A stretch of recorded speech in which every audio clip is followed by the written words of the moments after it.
Welcome to Turtle Talk. This is Morgan's story and the family's journey. I'm Craig, and I'm Michelle. Welcome. welcome back. The last time we were speaking, it was the first birthday in the hospital since the accident, first Thanksgiving, first Christmas.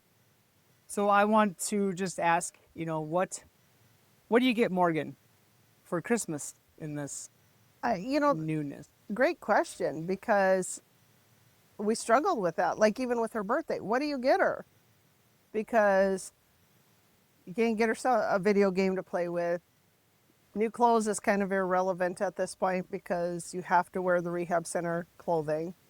We're not doing makeup and stuff at this point. Hair is not a high priority. So, what do you do? So over this Christmas break when her siblings are there and Tom's there, to kill time, Tom would take the kids and go to the mall or just go out to eat or something. And then I'd take them out and do stuff. And so one day, Tom had taken the triplets and they had gone to the mall. Then there was a pet store not too far away. So they thought, well, let's go to the pet store. Mistake. Came back and they were all excited. Mom, we saw this dog. It would be perfect for Morgan. It just was so loving and blah, blah, blah. And I'm like, no, not happening. Well, they hounded me. So then the next day I went with the girls to the pet store. They wanted to show me. So we went over there and here's this just cute little brown and white little puppy, little poodle mix dog. And I'm like, no, because I have a soft spot for animals, but no. So back we go, and we're sitting in Morgan's room, and the kids are running throughout the rehab center somewhere doing whatever. And Tom and I were talking, and I said, I just can't just go buy her this dog. Like, I just can't do this. And I said, I really need a sign. Because remember, all our friends are teaching us about signs from God and paying attention. So as we're sitting there talking about this dog, I'm opening all of Morgan's Christmas cards and stuff, and we're reading through them and stuff. And I open up this one card, and on the front is this dog that looks like the dog I just went and saw. And I went, shit. And I said, honey, he goes, what? And I flipped the card around and I showed him, and he's like, guess you're buying a dog. Well, the card was from Deacon Jack. Funny. And so I'm like, oh, there's our sign. No dog, no dog, no dog. Well, the next day, we got a dog. Did you call Deacon Jack? Ask him why he sent the dog card? We called him about a week later, and I said, I blame you for this. This is all your fault. You gave me the sign. So we get this dog, and it's just a tiny little puppy. It's a cavapoo. So it's, whatever, King Charles Cavalier and poodle mix. Okay.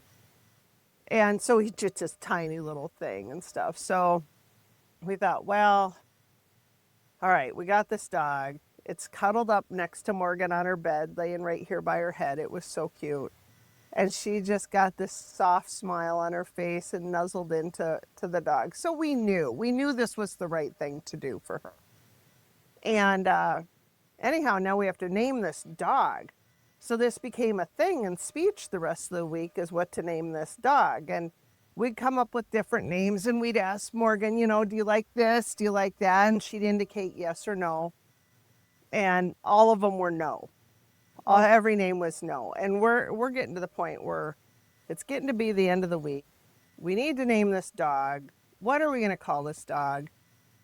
And so we're sitting there, and Tom looks at Morgan and he says, hey, Morgan, what do you think about Newman? And that was a yes. So Newman is named after Saint Newman, and that's her dog. Well, Deacon Jack has since blessed her dog with the relic, so Little Mr. Newman is now a third-class relic of St. Newman, right? Yeah.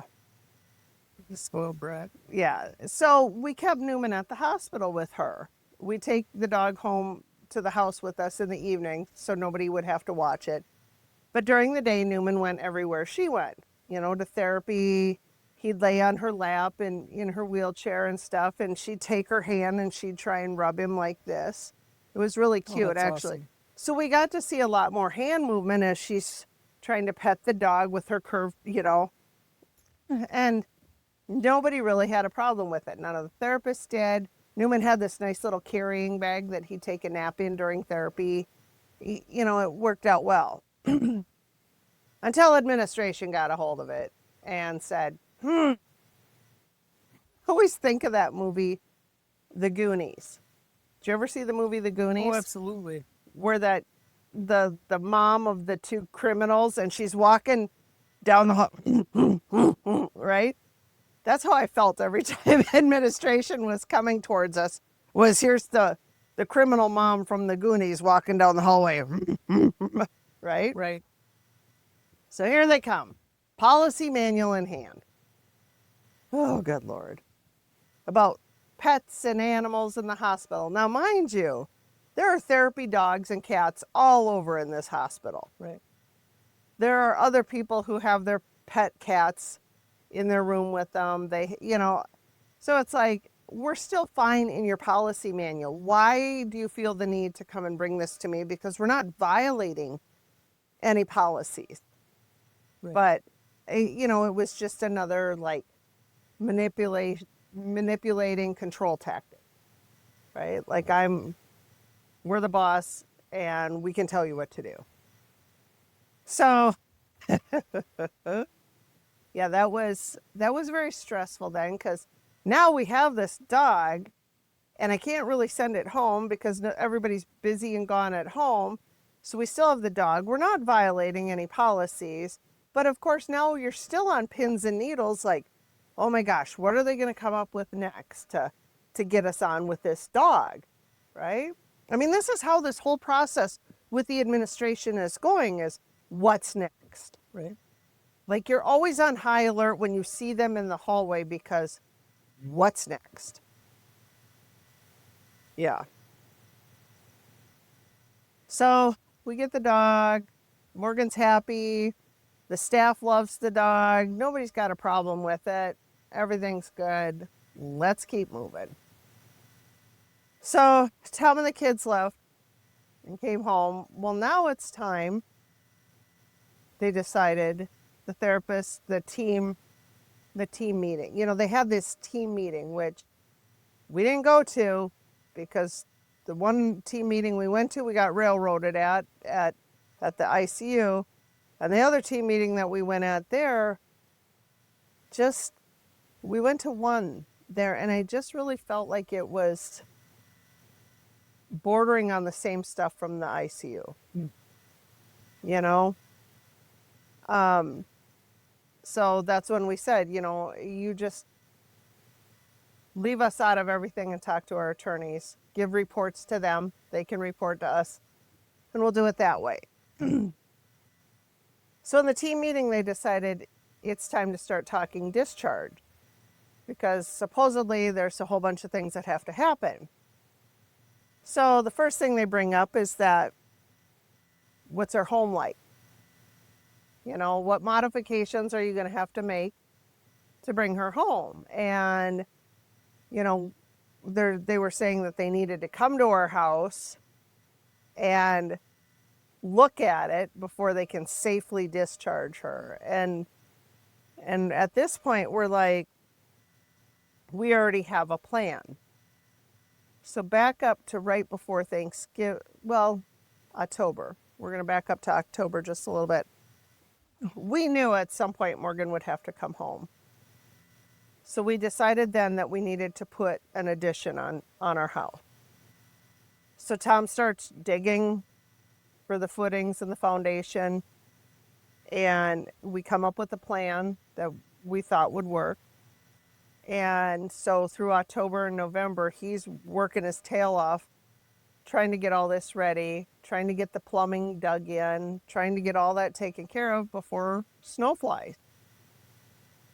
So then he pours the concrete. The day they pour the concrete, once you know it, the temperature unexpectedly dropped and it froze. And so then we had a flaky layer on the concrete. It was a mess. But the concrete was done, right? So we told them, we explained to the hospital, we already have a plan. Well, we still need to come to your house. And we're like, well, we really don't want you coming to our house. Sorry. You know, we have a plan. We'll draw it out for you, you know, things like that. And in our mind, though, we're thinking, yes, we'd like to get home, but what does that look like for Morgan? Right. Like, where's her therapy coming from? Because this place also has an outpatient therapy center. So then we're like, well, can't we just stay here in town and continue to go to therapy? And what does that look like? And this is where I really kind of had an awakening, because they were pushing to come up with a home plan, and they're just pushing. But then we're talking about outpatient, and we get comments like, and this wasn't her therapist. This was people above her therapist, like the head therapy and administration again, okay? Well, the best it looks like for Morgan is maybe 2 or 3 days a week in the afternoon or in the morning. Like not even a full day of therapy, just small increment. Right. And I kind of thought, well, gosh, you know, how do you go from all day therapy to just a couple times a week? Like, how can that be beneficial based on everything that we've been told and everything we've learned and stuff? How can that be beneficial to Morgan? So this is a point where Tom and I really had a lot of bells and whistles going off and red flags up all over, like, whoa, what's next? You know? So we're just going to keep on rolling. Tom and I decided we're just going to keep on with our plan for the addition. And it's at this point where I really started researching what outpatient therapy looks like. And I'm calling different facilities locally there, locally to us. How does this work, right? So then you start calling and saying, you know, I'm looking for specific neurological injury rehab. And I had a lot of people say, oh, yeah, we can do that. But then when you start posing more questions and what do treatment plans look like and stuff, then it was like you're finding out really fast that they might have had a semester in school about neurological injuries, but they are definitely not neurological injury specific, right? So then it kind of became disheartening, like, wow, what is this picture going to look like on the other side?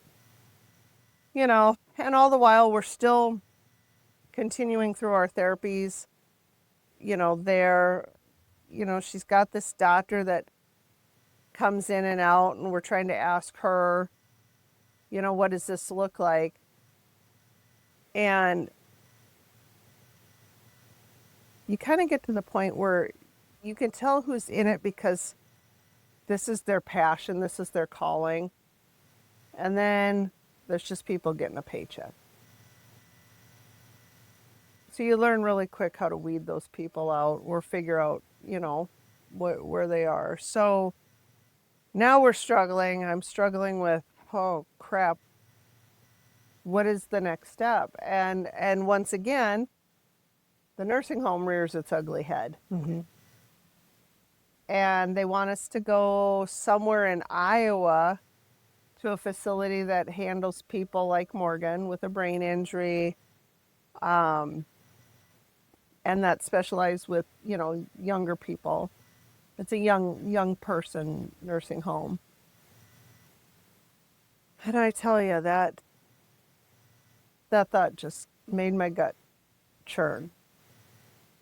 Because once again, nobody's hearing us when we say she will never go to a nursing home. But yet that's a huge topic of conversation.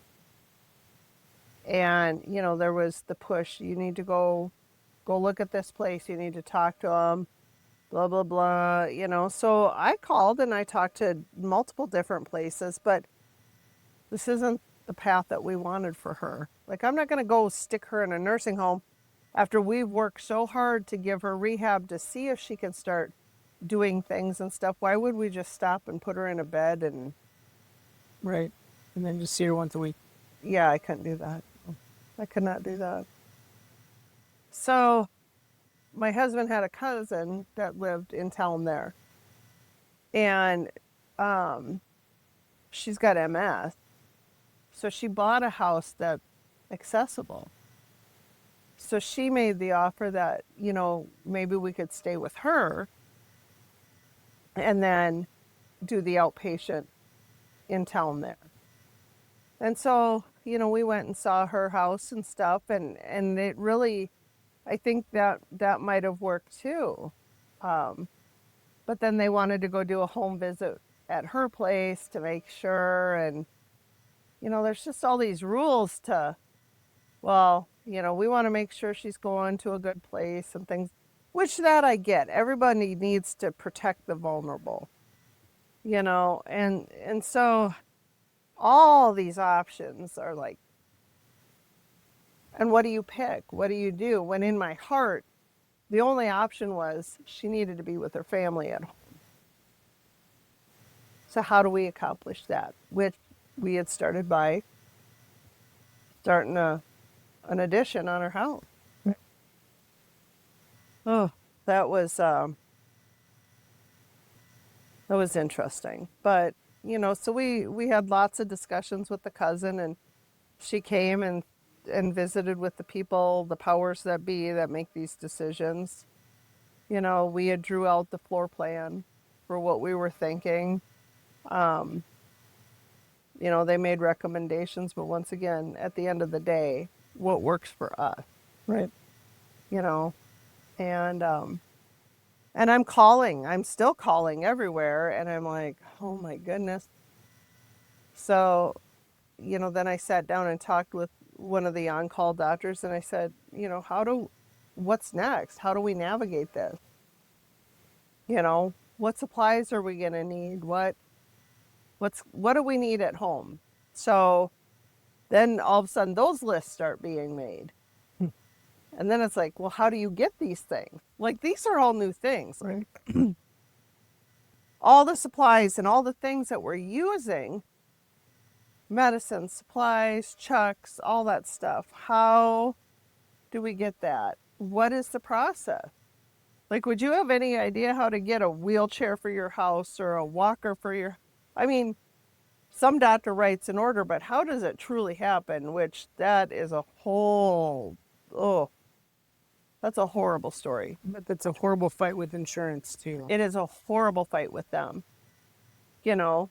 So, and here's the thing, she's inpatient right now. Right. So insurance doesn't want to pay for anything outpatient because she's inpatient. Right. Oh, They can't look to the future. no.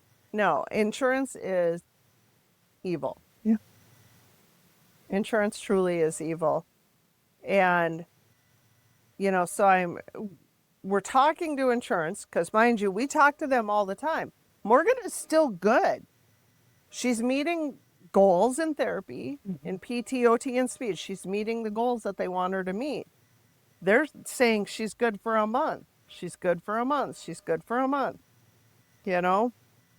But then I have admin saying, oh, we'll see what they say next week if you get to stay or not. So for them, it's a week by week. Well, now let's throw another monkey wrench into all of this. The servicing company for Morgan's TRICARE insurance changed servicing companies. TRICARE changed servicing companies at the end of the year in December. So there's a 30-day transition period, right?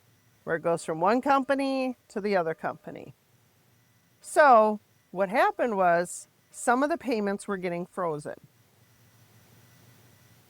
And while this transition is happening, didn't mean things weren't going to get paid, but there's these little periods of things not getting paid because we're in mid-transition.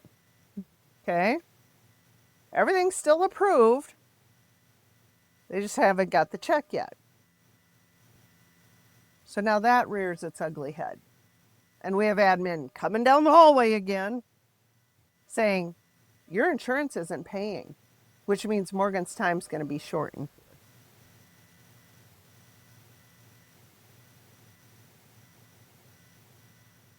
Yeah. But they know it's approved. They know it's approved. I've given them paperwork that shows that it's approved. But honestly, looking back, hindsight being 2020, that was the glitch or the excuse that they They needed were looking for. to transfer Morgan out because she wasn't making fast enough progress. But she was making progress for the insurance company, She was making progress for the insurance company, but not fast enough for rehab. right. So it created a whole nother set of stressors. So Because he needed more. yeah, I needed a lot more, you know. So we're over here. Come on, Morgan, keep making gains. Yep. Keep meeting your goals. Got admin saying you got a dog, blah, blah, blah. And we got admin saying, well, your insurance isn't paying because they're transitioning handlers. Oh, by the way, we have to do a home visit on your place and you need to go to Iowa and look at this nursing home facility. So we got all this stirring in this pot. That was horrible. Yeah. That was absolutely a horrible situation and a horrible place to be. So it just, all I could do was find solitude. Now, mind you, this is January. Right. It's winter. There's no waterfall. Right. There's no flowers. There's no trees. All I have is a chapel. Which, you know what? I can give a good cry no matter where I'm at. That chapel saw lots of tears that month. Because there was, all she could do is just keep clawing one day at a time. Right. And I, you know, and thank you for my friends, our friends, Tom's friends, my friends, you know. I shed many a tears to them, and they were all so amazing, so comforting. You know, they spend a lot of time there. They go to church there from the outside. Bob was there, you know, Elizabeth, Shane, Ellen, they've all been there long enough that they know what's going on.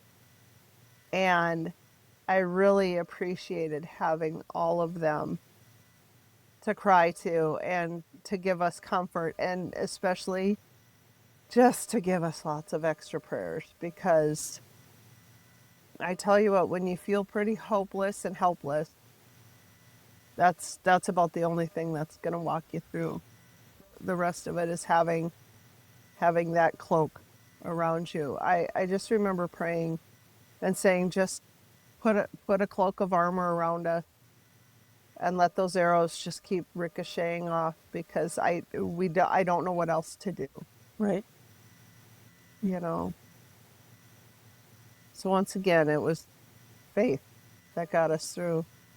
Faith, friends, and family. Thank you guys for watching. We really appreciate it. We love hearing from you guys, so keep the comments and the questions coming for us. Yes. Love the questions. Please subscribe. Go to www.givemorgan.org or visit me at my real estate website, realtorcraigbertrand.com. And always want your questions, comments, like, and share wherever you listen or watch. Thank you. Thank you.